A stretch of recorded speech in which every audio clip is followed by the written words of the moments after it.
Assalamu alaikum. Welcome to my channel Quick Knowledge by Meera Fatma.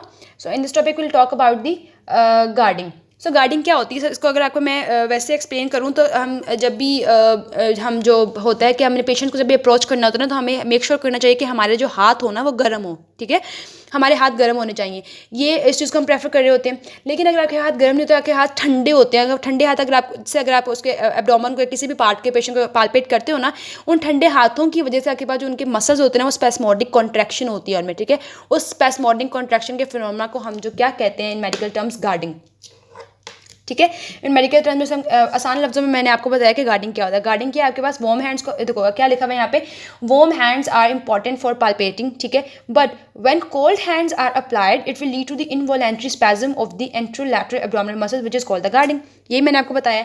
ये तो आपके पास तब होगा जब आप ठंडे हाथ से पालपेट करोगे, लेकिन नॉर्मली अगर आप पेशेंट को, आपके हाथ गर्म है लेकिन फिर भी पालपेट आप कर रहे हो और आपको ऐसे जो है वो रिजिडिटी मसल्स में मिली है, इसका मतलब है कि अंडरलाइन जो आपके पास विसरा है ना उसमें कोई इन्फ्लेमेशन हुई हुई है, जिसकी वजह से प्रोटेक्टिव ऊपर जो मसल्स है ना उन्होंने एज अ प्रोटेक्टिव मयर क्या किया हुआ है, अपने आप को रिजिड कर लिया है, ठीक है। कॉन्ट्रैक्शन हो गई है उनकी, क्योंकि इन्फ्लेमेशन अगर आपके पास हुई है, अगर आपके पास जो इन्फ्लेमेशन होता है अगर मसल्स में थोड़ी उनमें इरिटेशन प्रोड्यूस हो जाए तो ऑब्वियसली मसल क्या करते हैं, कॉन्ट्रैक्ट ही करते हैं ना। तो नॉर्मली आपको ये जो है जब आपको मिलेगी, क्यों मिलेगी? During palpation of an inflamed organ, जैसे आपके पास अपेंडिक्स है, इन्फ्लेम्ड ऑर्गन में आपको जो है वो नॉर्मली आप देखोगे कि आपके पास जो है वो एरिया गार्ड हुआ है, मतलब एब्डोमिनल मसल्स जो उस एरिया में होते हैं वो जो है वो कॉन्ट्रैक्टेड स्टेट में होते हैं। फिर आपके पास जो एक बहुत इंपॉर्टेंट टॉपिक है वो है आपके पास एब्डोमिनल सर्जिकल इंसिजन्स, ठीक है। सर्जिकल इंसिजन्स में अगर आपको मैं इसकी टाइप बताऊँ तो आपके पास लॉन्गिट्यूडनल इंसिजन्स होती हैं, फिर आपके पास होती हैं एक तो लॉन्गिट्यूडनल इंसिजन्स हैं, फिर आपके पास हैं ट्रांसवर्स और ओब्लीक इंसिजन्स, फिर आपके पास होती हैं हाई रिस्क इंसिजन्स और हाँ और इंसिजनल हर्निया वगैरह होता है आपके पास। तो ठीक है, इसको मैं आपको एक्सप्लेन करती हूँ ये चीज़ें क्या होती हैं। अच्छा, सबसे पहले अगर हम लॉन्गिट्यूडनल इंसिजन्स के बारे में बात करें, लॉन्गिट्यूड का मतलब हमें पता चल रहा है कि लॉन्गिट्यूड अपने वर्टिकल इंसिजन्स होती हैं आपके पास, ठीक है। अब इसकी दो टाइप्स होती हैं, एक मीडियन होती है और एक पैरामीडियन होती है। लॉन्गिट्यूडनल इंसिजन्स आपके पास लॉन्गिट्यूडनल, ऑब्वियसली लॉन्गिट्यूडनल आपके पास वर्टिकली होती हैं, कॉमन सेंस है। फिर लॉन्गिट्यूडनली हम बात करें तो आपके पास अगर सपोज करो आपके पास एब्डोमिनल वॉल थी जो मैंने इसे रफली ड्रॉ की है, सेंटर में आपको मीडियन और उसके मीडियन के पैरेलल करोगे तो आपके पास ये पैरा जो मीडियन होती है इंसिजन्स होती हैं, ठीक है। सो आपके पास लॉन्गिट्यूडनल इंसिजन्स आपके पास मीडियन होती है और पैरामीडियन होती हैं। अब लॉन्गिट्यूडनल इंसिजन्स को हम प्रेफर कर रहे होते हैं, क्यों? क्योंकि आपके पास जो विसरा है ना उनका गुड एक्सपोजर हो जाता है, आपके पास कॉम्प्लिकेशंस भी मिनिमल होती हैं। कॉम्प्लिकेशंस क्या होता है? अगर कोई नर्व डैमेज हो गया है, ब्लड वेसल को डैमेज हो गई है, ठीक है, या मसल्स फाइबर्स जो हैं उनमें आपको जो है वो कट लग गया या डैमेज हो गया, तो वो आपके पास कॉम्प्लिकेशंस जो है वो लॉन्गिट्यूडनल इंसिजन्स में कम होती हैं, ठीक है। तो आपके पास इसको हम क्यों प्रेफर कर रहे होते हैं? क्योंकि इसका एक्सपोजर टू विसरा गुड होता है, आपके पास कॉम्प्लिकेशंस मिनिमम होती हैं।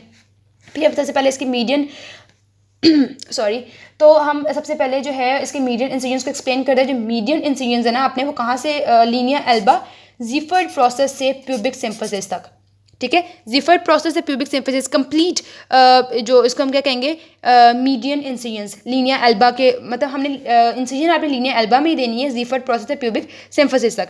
अब आपके पास इसमें क्या होता है, जो मीडियन इंसिजन है वो आपके पास ब्लडलेस होता है, मतलब इस एरिया में आप इंसिजन देखोगे आपको कोई जो है वो ब्लीडिंग नहीं होगी, ब्लडलेस इंसिजन्स होती हैं बिकॉज लीनिया एल्बा होता है सिर्फ और सिर्फ स्मॉल वेजल्स और नर्व्स को ट्रांसमिट करता है टू द स्किन, ठीक है।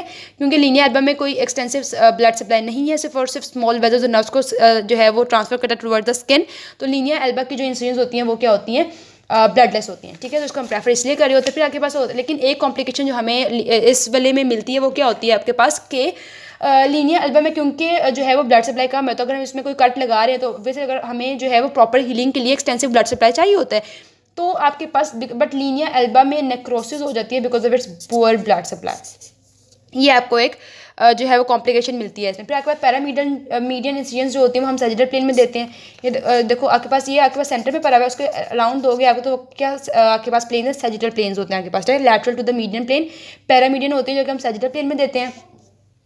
अब ये कहाँ से कहाँ तक जा रही है, तो ऊपर आपके पास देखो पहले तो हमने सेंटर में बताई जीफर्ड प्रोसेस से आपके पास प्यूबिक सिम्फिसिस तक जा रहा है। अब जीफर्ड प्रोसेस सेंटर में होता है, हम साइड पे दे रहे हैं, साइड पे ऊपर क्या होगा, कोस्टल मार्जिन होगा, ठीक है। तो कोस्टल मार्जिन से आपके पास प्यूबिक हेयर लाइन तक आपकी जो इंसिजन्स होती है ना सैजिटल प्लेन में, उसे हम कहते हैं पैरामीडियन इंसिजन। और आपके पास इस इंसिजन में सबसे पहले आपने मतलब आप जब अप्रोच कर रहे हो आप किन किन चीज़ों को रिमूव कर रहे हो, देखो सबसे पहले आपने स्किन वगैरह तो रिमूव कर दी हुई है। अब देखो इंसिजन आपने दे दी है, और आपके पास नीचे क्या मिलेगा, आपको रेक्टस शीथ मिलेगी, ठीक है। अब रेक्टस शीथ की दो लेयर्स होती हैं, एंटीरियर और पोस्टीरियर लेयर थी आपके पास। अब देखो यहाँ पे कि आपने क्या करना है, after incision to anterior layer of rectus sheath, आपके सबसे पहले उसके एंटीरियर लेयर को इंसाइज करोगे। जब उसको इंसाइज करोगे उसको लैटरली रिट्रैक्ट करोगे, ठीक है। लैटरली क्योंकि आपने उसकी वेजल्स और नर्व की जो इंजरी है उसको प्रिवेंट करना है। क्योंकि रेक्टस शीथ के बारे में आपको एक बात बताऊँ कि इसके अंदर जो वेजल्स और नर्व्स वगैरह जो एंटर होती हैं ना, वो इसके लैटरल बॉर्डर से होती हैं, ठीक है।